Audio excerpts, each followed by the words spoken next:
Most people think being a Christian is just a long list of things you aren't allowed to do anymore.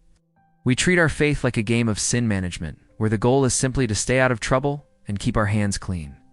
But what if I told you that holiness requires way more than just avoiding sin?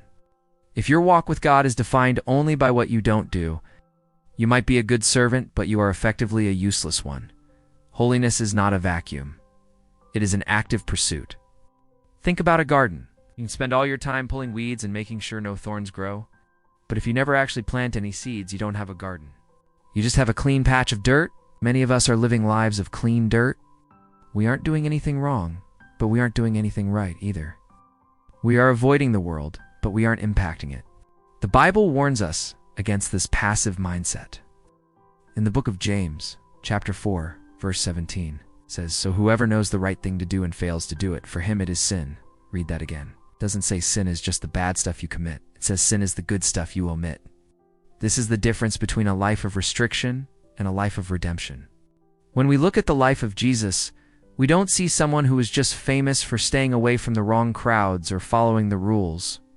We see someone who is constantly on the move, actively pursuing justice, showing mercy, and healing the broken.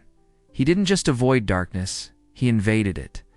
Holiness is a kinetic energy. It's the drive to see God's will done on earth as it is in heaven.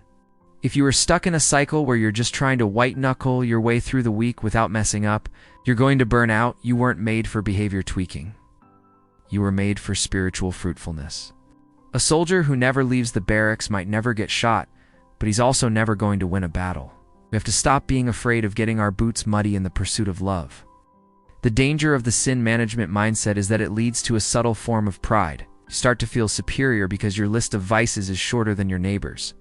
But a heart that is empty of bad things, but also empty of God's love, is still an empty heart. God is not looking for a pristine, untouched life. He is looking for a life that has been spent and poured out for the sake of the gospel. Stop asking yourself, is this a sin? Start asking, is this the most loving and just thing I can do right now? Shift your focus from what you need to stop doing to what you need to start doing.